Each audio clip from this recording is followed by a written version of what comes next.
أعوذ بالله من الشيطان الرجيم بسم الله الرحمن الرحيم وَإِذَا جَاءَكَ الَّذِينَ يُؤْمِنُونَ بِآيَاتِنَا فَقُلْ سَلَامٌ عَلَيْكُمْ كتب ربكم على نفسه الرحمة أنه من عمل منكم سوءا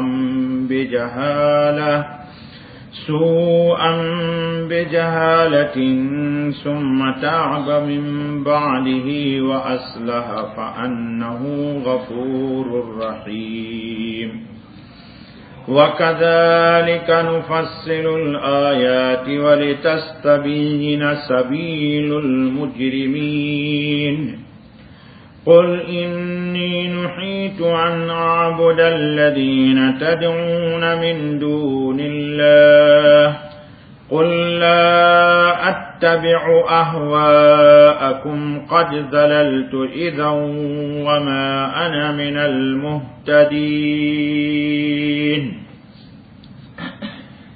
صدق اللہ العظیم۔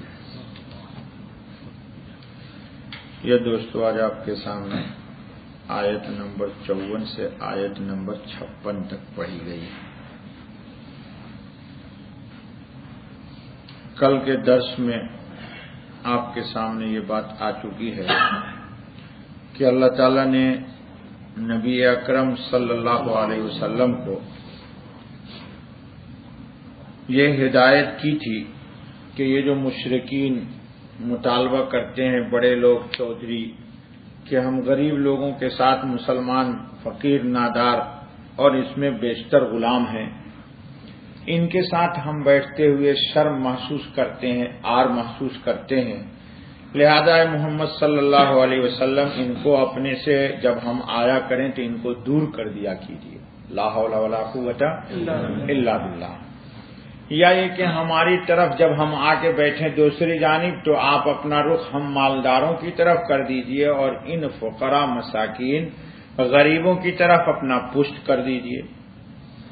تیسری شکل یہ ہے کہ یہ اپنی جگہ بیٹھے رہیں، ہم دوسری جگہ بیٹھ جاتے ہیں، آپ اٹھ کے ہمارے پاس آ جایا کیجئے، اور جب ہم چلے جائیں تو پھر آپ ان فقیروں کے پاس چلے جایا کیجئے، ہم منع نہیں کرتے آپ کو۔ نبی اکرم صلی اللہ علیہ وسلم نے تیسری شکل کے لیے اپنے ارادے کو ظاہر کیا تھا کہ جب یہ آئیں گے تو میں ان سے مل لیا کروں گا، بات کر لوں گا، ان کا کیا بگڑ جائے گا۔ لیکن اللہ تعالیٰ نے ابھی آپ اٹھے ہی نہیں ہیں اپنے مقام سے کہ جبرائیل کو آسمان سے بھیج کر کے قطعی طور پر منع کر دیا کہ دیکھیے ان کے ساتھ نہ جائیے، آپ اپنے فقراء مساکین کے ساتھ بیٹھیے، اہل ایمان کے ساتھ بیٹھیے اور اسی میں فائدہ ہے۔ بلکہ یہ تو بیٹھے ہوئے ہیں لوگ، نبی اکرم صلی اللہ علیہ وسلم اپنے گھر میں ہیں، اللہ نے وحی نازل کر دی کہ مسجد میں کچھ لوگ اللہ کا ذکر کر رہے ہیں تو آپ وہاں لے جا کر کے اپنے آپ کو تشریف رکھیے، وہاں چلے جائیے، ان کے ساتھ بیٹھیے تالیف قلوب کے لیے۔ بہرحال یہ تو انجام تھا ان کا۔ اب اللہ تعالیٰ آپ لوگوں کے لیے بہت عجیب بات کہہ رہے ہیں، کہیے سبحان اللہ بحمدہ سبحان اللہ العظیم۔ قربان جائیے اللہ پر بھی، اور قربان جائیے رسول اللہ پر بھی، اور اللہ کی حمد کیجیے اپنے ایمان پر۔ اللہ تعالیٰ ایک عجیب بات کہہ رہے ہیں، مجھے بھی نہیں معلوم تھا کہ کتنی دفعہ پڑھا ہوگا قرآن، لیکن جب پڑھتے ہیں غور سے تب عجیب عجیب قرآن میں علوم ہیں جس کا انکشاف کرتا ہے اللہ تعالیٰ۔ اللہ تعالیٰ کہتے ہیں کہ ایک بات سن لیجئے، وہ اہل ایمان جو ہماری آیتوں پہ یقین رکھتے ہیں، ایمان لاتے ہیں، ان کا تعلق خواہ کسی بھی طبقے سے ہو، یعنی پیسہ سے ہو، غربت سے ہو، افلاس سے ہو، تنگ دستی سے ہو، جی بلکہ نبی اکرم صلی اللہ علیہ وسلم کو جب یہ اللہ پاک نے حکم دیا کہ جائیے بیٹھیے ان کے پاس جو لوگ اللہ کا ذکر کر رہے ہیں، تو بعض مسلمان اتنے نادار بیٹھے ہوئے تھے، اس میں اتنے نادار تھے کہ ان کے پاس اپنے جسم کو صحیح معنی پہ ستر چھپانے کے لیے بھی کپڑے نہیں تھے۔ اسی آیت کی تفسیر میں لکھا ہے تو بعض صحابہ بعض کے اوٹ میں بیٹھے ہوئے تھے، بعض کے اوٹ میں بیٹھے ہوئے تھے تاکہ اگلے کے جسم سے پچھلے انسان بیٹھے ہوئے کے جسم کا سطر چھپ جائے اور کسی پہ نمایاں نہ ہو۔ بتائیے تو کیا وقت تھا اور کن لوگوں نے قربانیاں دی ہیں۔ آج تو کھا پی کے لوگوں کے پاس ٹائم ہی نہیں جی، ہم کہتے تھوڑا قرآن پڑھ لو، اخبار کی بلیٹن دیکھیں گے، اس کے لیے ٹائم ملتا ہے، اور ٹائم اگر نہیں ملتا تو قرآن کے لیے نہیں ملتا۔ انا للہ و انا الیہ راجعون۔ اور جب مر جاتے ہیں تو میرے جیسے بیوقوف بدھو مولوی کو بولتے تو پڑھ قرآن۔ میں کیوں پڑھوں؟ بریانیاں کھائی آپ نے، قرآن پڑھے ہم۔ اتنا ٹیڑھا سیدھا مولوی میں نہیں ہوں جی۔ زندگی میں آپ کو قرآن پڑھنے کا وقت نہیں ملتا ہے، اور مرنے کے بعد کرائے کے مولویوں کو کہتے ذرا تو پڑھ دے تو پڑھ دے جی۔ صاحب خانہ کا ایک دفعہ اتفاق ہوا کہ دعا کے لیے لے کے پکڑ گئے تو دیکھا وہ صاحب خانہ سگریٹ پی رہا ہے۔ اب بیوقوف ٹٹو ہمارا مولوی کا گروپ، یہ نالائق، یہ قرآن پڑھ رہا ہے۔ ایسے آدمی کے تو گھر نہ آدمی نہ جائے، وہ پڑھ نہیں رہا ہے اور کرایہ کا بریانی والا سب کو لایا ہوا ہے پڑھنے کے لیے۔ انا للہ و انا الیہ راجعون۔ بہرحال سنیے، کتنی بڑی مسرت کی بات ہے، میرا دل بہت خوش ہے، یقین جانیے، آپ سے نہیں، میں اپنے اللہ سے بہت خوش ہوں، اتنا خوش ہوں کہ آپ سوچ نہیں سکتے کہ میں اللہ سے کتنا خوش ہوں۔ اللہ کہتے ہیں میرے رسول صلی اللہ علیہ وسلم جب وہ لوگ آئیں جو آیات ربانی پر ایمان رکھتے ہیں، ان کو ایک اللہ کے وجود پہ یقین ہے، ان کے دیدۂ باطن میں اللہ کی تجلی کی روشنی ہے، ان کو یقین ہے 100% کہ ہمارے تمام اعمال ظاہراً ہو یا باطناً، سرن ہو یا جہرن، رات میں ہو یا دن میں، میرے رب پر روز روشن کی طرح آیا اور بیان ہے۔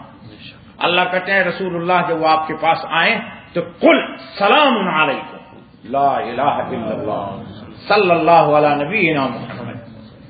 اللہ کریں آپ ان کو سلام کہیے، آپ ان کو دیکھو، یہ اللہ نے رسول اللہ کو کہا ہے کہ قل سلام علیکم۔ جانتے ہو یہ جملہ بڑا عجیب ہے، سلام علیکم جی۔ قرآن میں آج پیچھے گزر چکا ہے ہمارے، وَسِيقَ الَّذِينَ اتَّقَوْا رَبَّهُمْ إِلَى الْجَنَّةِ زُمَرًا حَتَّى إِذَا جَاءُوهَا وَفُتِحَتْ أَبْوَابُهَا وَقَالَ لَهُمْ خَزَنَتُهَا سَلَامٌ عَلَيْكُمْ۔ جنت کے داروغہ بھی کہیں گے سلام علیکم۔ اور ایک بات یاد رکھ لیجئے، نکتے کی تفسیر نہیں ہے یہ کہ سلام علیکم زندہ کو کہتا ہے السلام علیکم، لیکن سلام علیکم اللہ تعالی رسول اللہ سے کہلوا رہے ہیں اس امت کو، اس میں اشارہ اس طرف ہے کہ گویا کہ تم دنیا میں رہتے ہوئے جنت میں ہو تم۔ سبحان اللہ۔ سلام علیکم، اسے مولانا جنت میں کہا جائے گا سلام علیکم۔ مفسرین نے لکھا ہے کہ زندہ کا سلام ہے السلام علیکم، سلام علیکم نہیں ہے زندہ کا سلام، مردوں کا سلام ہے سلام علیکم۔ لیکن رسول اللہ کو اللہ کرے آپ اپنے ایمان والوں کو کہیے سلام علیکم، گویا کہ یہ ہیں تو آپ کے سامنے، لیکن ان کو جنت کی یاد دلا دیجیے۔ کیوں؟ بات آخرت کی ہو رہی ہے، اس پر دلیل یہ ہے کہ کتب ربکم علی نفسہ الرحمہ، اللہ تعالیٰ کیا سلامتی نہ بتا دیجئے کہ تم پر سلامتی ہو، اور ڈرائیے پھٹکاریے نہیں، ان کو ڈرائیے نہیں۔ کیوں؟ اللہ نے قرآن ہی میں ایک جگہ کہا ہے قل، اے رسول کہہ دیجئے کیا، نبئ عبادی، میرے بندوں کو باخبر کیجیے، کس چیز سے؟ انی انل لو، میں انی انل غفور الرحیم، میں غفور بھی ہوں اور رحیم بھی ہوں۔ آ رہی ہے آیت کہ میں ان کی خطاؤں کو بھی معاف کر دوں گا، اور یہ نہیں کہ معاف کر کے چھوڑ دیا، معاف بھی کروں گا اور ان کو نواز بھی دوں گا۔ سبحان اللہ۔ غفور اور رحیم. غفور کا ترجمہ ہے ماضی کی تمام کوتاہیوں کو درگزر کر دینا، اور رحیم کا تعلق ہے مستقبل میں عنایات سے مالا مال کر دینا. اللہ آج بھی وہی طرز اختیار کر رہے ہیں. کہتے ہیں کیا کہہ دیجئے، کتب ربکم علی نفسہ الرحمہ. یہ آیت پہلے بھی گزر چکی ہمارے درس میں، وہاں اس کی تفصیل میں نے بتا دیا ہے کہ اللہ کی رحمت اللہ کے غضب سے سابق ہے. بابا بڑی ہوئی تو سب دن کہتے ہو. تو اللہ کی رحمت اللہ کے غضب پر سابق ہے، یعنی سبقت کر گئی، جس کی تفصیل ابھی چند دن میں نے بتایا کہ آدم علیہ الصلاۃ والتسلیم کو چھینک آئی. جزاک اللہ خیر، یاد رکھی ہوئی حدیث آپ نے. جو چھینک آئی تو اللہ نے کہا آدم کیا کہا؟ الحمدللہ. تو آدم کو الہام ربانی ہوا الحمدللہ کہنے کا. تو اللہ نے آدم کے چھینک کا جواب کیا دیا؟ یرحمک اللہ یا آدم، اللہ آدم تم پر رحم کر دے. تو اللہ ابھی معصیت کا کوئی ابن آدم سے یا آدم سے صدور نہیں ہوا ہے. ابھی کوئی معصیت کا صدور نہیں ہوا، اور ابھی تک کوئی گناہ کا ظہور بھی نہیں ہوا، لیکن رحمت سبقت کر گئی آدم اور ابن آدم پر. تو اللہ پاک کہتے ہیں کہ یہ اللہ پاک نے اپنے ذمے رحمت لے لیا.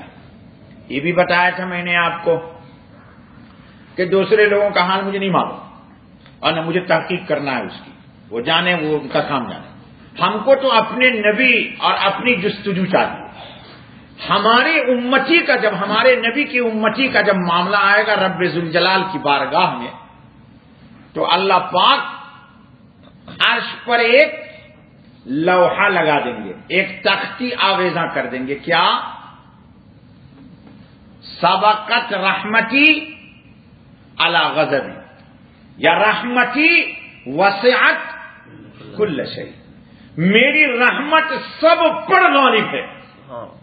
مولانا بدر عالم میٹھی نور اللہ مرقدہ نے لکھا ہے ترجمان میں کہ یہ لوحہ لگانے کا مطلب یہ ہوگا کہ اللہ پاک کی جو صفت غضب تھی، تمام انبیاء محشر میں کہیں گے کہ آج اللہ اتنے ناراض ہے کہ لم یغضب قبلہ مثلہ ولم یغضب بعدہ مثلہ، کہ نہ اللہ پہلے بھی اتنا ناراض نہیں ہوا اور آج کے بعد بھی پھر اب ناراض نہیں ہوا. یہ دوسرے لوگوں کے ساتھ ہے. ہمارا معاملہ جب آئے گا رحمت للعالمین کی امت کا، تو اللہ یہ لوحہ لگا دیں گے. یہ اعلان ہوگا کہ رحمت للعالمین کی امت رحمت کا حساب اس اصول کے تحت ہوگا، اس آئین کے تحت ہوگا. وہ آئین کیا ہوگا کہ اللہ کی رحمت غالب ہے ہر چیز پر. اے امت والو مت گھبراؤ. جب یہ اعلان ہو جائے گا تو پھر کیا ہوگا؟ قرآن ہی کہہ دیتا ہے، ہم تو نہیں کہیں گے. اللہ ہمارے ساتھ بھی ستاری کا معاملہ. ان اللہ لا یظلم مثقال ذرۃ، ایک ذرہ برابر بھی اللہ کسی پہ ظلم نہیں کرے گا. چلو بھائی ٹھیک ہے.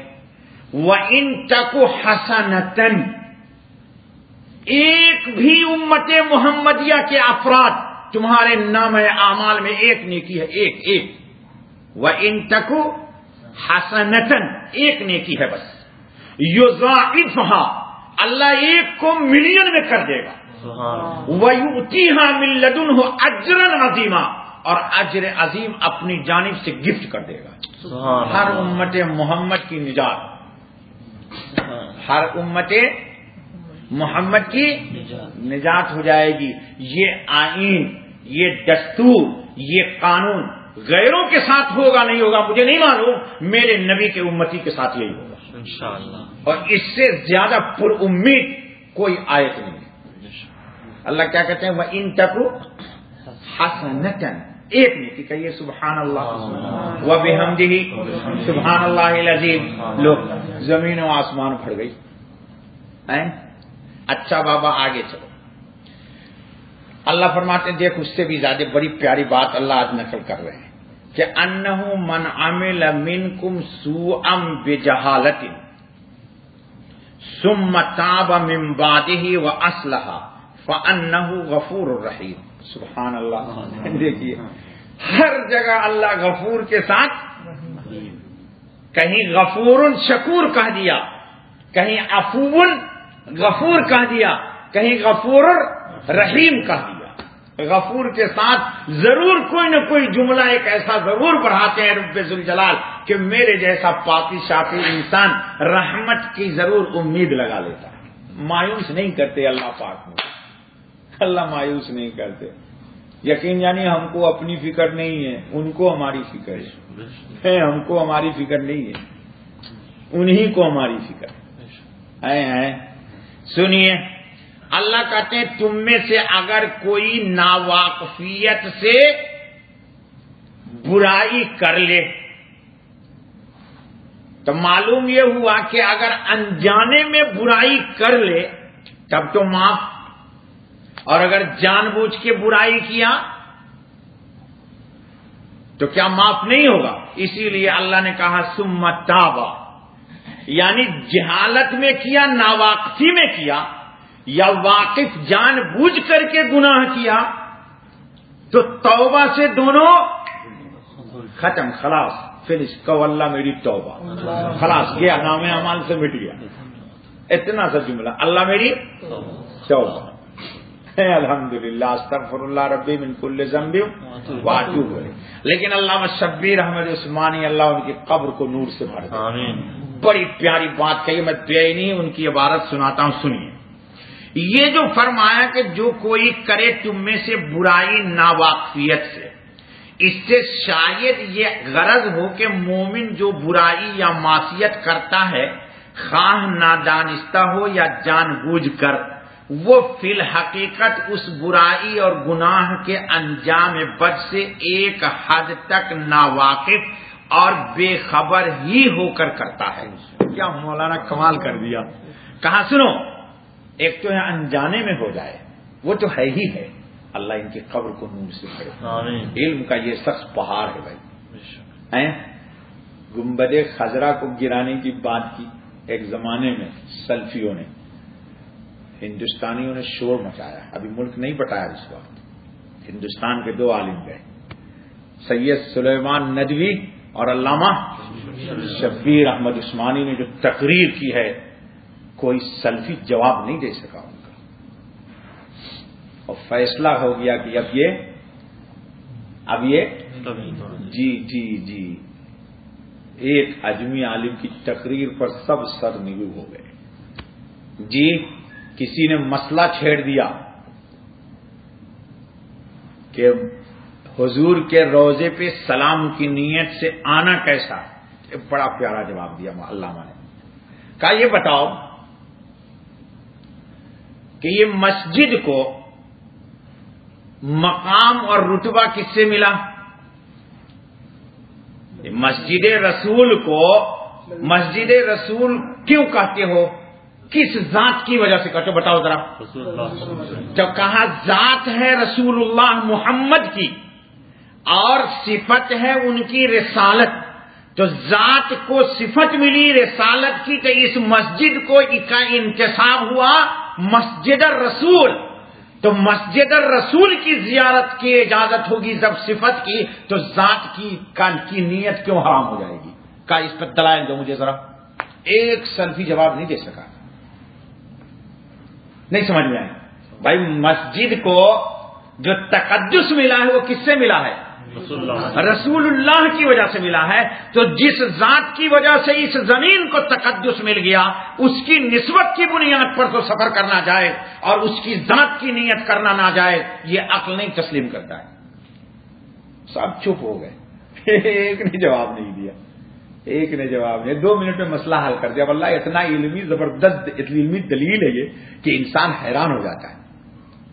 جی انسان حیران ہو جاتا ہے. اور پھر قرآن بے شمار مقام پر کہتا وَإِذَا جَاءُوكَ وَإِذَا کیا مطلب لوگ آتے ہیں آپ کے پاس.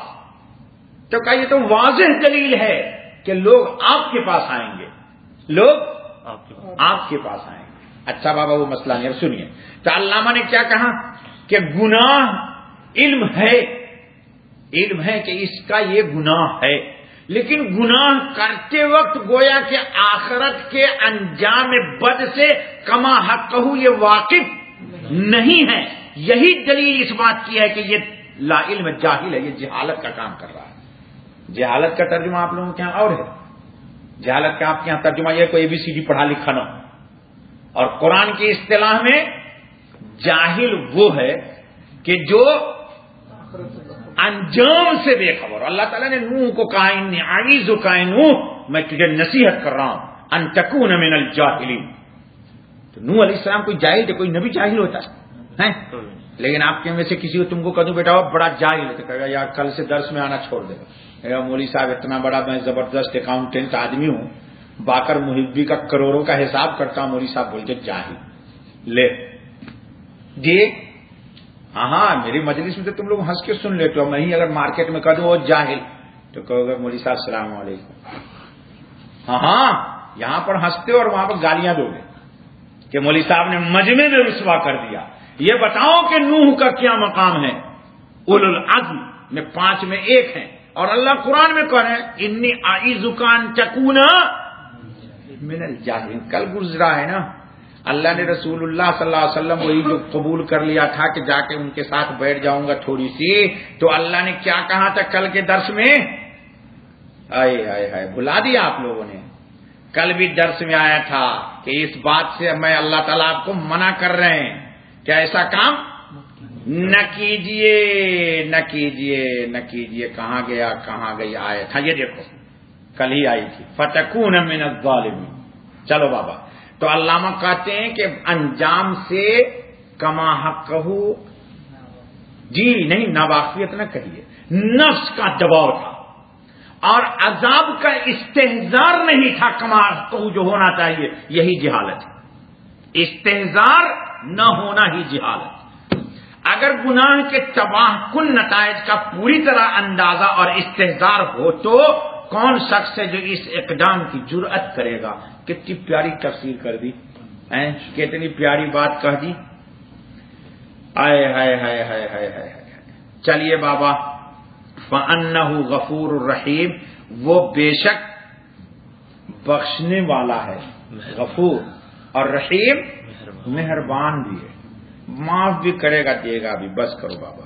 وَإِذَا جَاءَكَ الَّذِينَ يُؤْمِنُونَ بِآيَاتِنَا فَقُلْ سَلَامٌ عَلَيْكُمْ كَتَبَ رَبُّكُمْ عَلَى نَفْسِهِ الرَّحْمَةَ أَنَّهُ مَنْ عَمِلَ مِنْكُمْ سُوءًا بِجَهَالَةٍ ثُمَّ تَابَ مِنْ بَعْدِهِ وَأَصْلَحَ فَأَنَّهُ غَفُورٌ رَحِيمٌ. اور جب آوے تیرے پاس ہماری آیتوں کے ماننے والے, یہ کون ہیں؟ آپ کہیے الحمدللہ. اشہد ان لا الہ الا اللہ واشہد ان محمد رسول اللہ. تو کہہ دے, کیا کہہ دے؟ سلام ہے تم پر. تم پر کیا مطلب؟ ابھی بھی اللہ کی سلامتی ہے, موت کے وقت بھی تم پر سلامتی ہوگی, ایمان پہ خاتمہ ہوگا. قبر میں بھی سلامتی ہوگی کہ حساب آسان ہوگا. محشر میں چلو گے اس وقت بھی سلامتی ہوگی, پل صراط پار کر جاؤ گے. سلامتی ہوگی حوض کوثر پر نبی کے ہاتھ سے سیراب ہو جاؤ گے. سلامتی ہوگی جنت میں داخل ہو جاؤ گے. اب بالآخر اللہ تمہیں کہے گا سلام قولا من رب رحیم. یہ سب سلامتی ہے. اسی لیے آپ لوگ بھی السلام علیکم. مسلمان تو مسلمان کو کہے ہی کہے یار. اپنے لوگ بہت بگڑ گئے. اپنے لوگ مسلمان بھی مسلمان کو آفس میں کہتا ہے hello boss how are you fine جی, گڈ مارننگ, گڈ ایوننگ. تیرا بیڑا ہی گرک ہو جائے. ایوننگ ٹو ایوننگ صباح الخیر صباح النور، یہ سب یہودیوں نے تکیا کے خولوں پہ لکھوا کے بھیجا، آپ کو پتہ ہی نہیں ہے آپ کے کہاں کہاں نشتر لگی ہوئی ہے۔ ہم بولتے بڑے شوق سے صباح الخیر جی، ارے نبی کے جملے میں جو برکت ہے الی یوم القیامہ کوئی اس کا معادل، کوئی برابر۔ جی جی جی، ارے بھائی حضرت ابو ذر غفاری کو کہا تھا نبی اکرم صلی اللہ علیہ وسلم نے ایمان کی روایت میں کہ من قال لا الہ الا اللہ دخل الجنہ، تو حضور نے کہا تھا علی رغم انف ابی ذر، ابو ذر تیری ناک مٹی میں لگ جائے۔ تو روایت جب کبھی بھی نقل کرتے ہیں حضرت ابو ذر تو یہ نہیں کہ اس جملے کو، اللہ کی قسم یہ سچ میں صحابہ ہیں، نبی اکرم کے اس جملے کو بھی روایت کے ساتھ نقل کرتے ہیں کہ حضور نے کہا تھا علی رغم انف ابی ذر۔ جی ایک صحابی ہیں، ان کو حضور نے فرمایا، ان کی آستین بڑی لمبی ذوالیدین ہیں، ہمیشہ روایت نقل کرتے تو خود کہتے ذوالیدین۔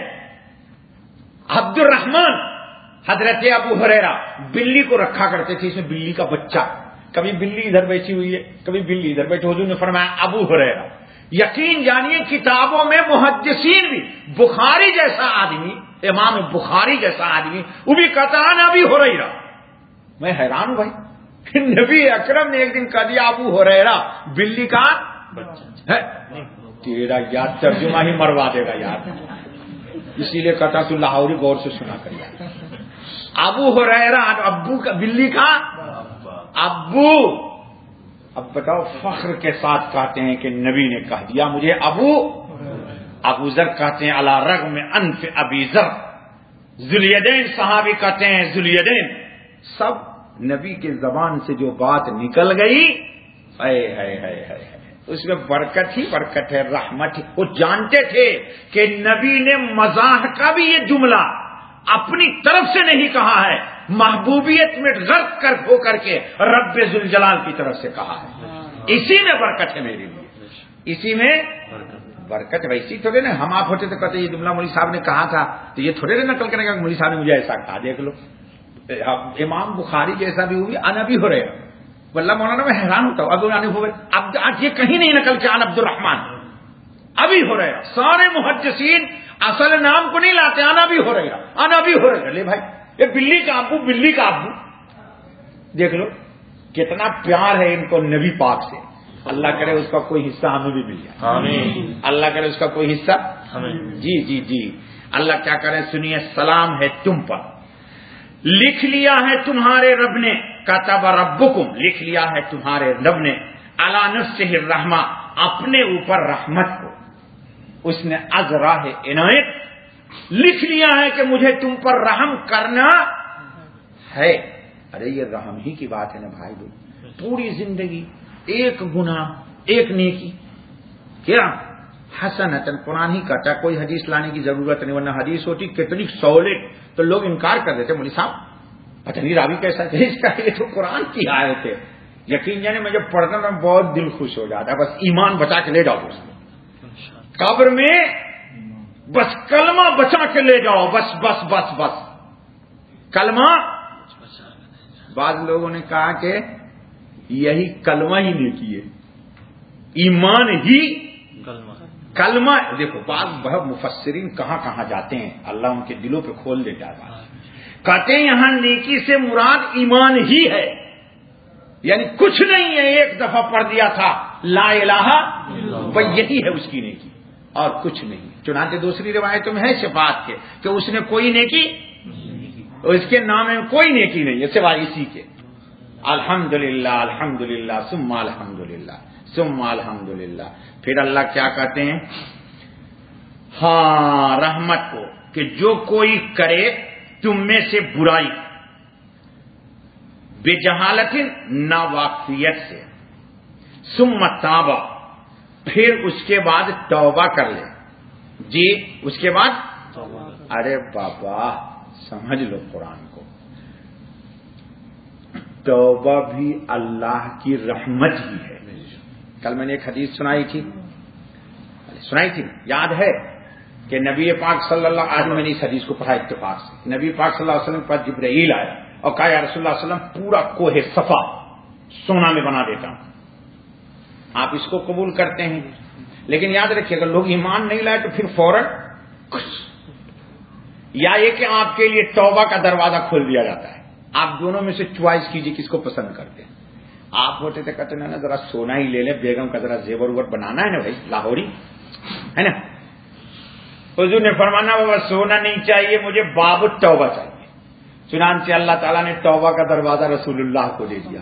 امت کیا کرو گناہ اور توبہ کے دروازے سے نکلا کرو، اللہ دھلتا چلا جائے گا. سبحان اللہ. اس کے توبہ کے دروازے سے نکلا کرو. ہمارے توبہ کے دروازے سے نکلنا ہی گناہ کو دھل دیا کرے گا.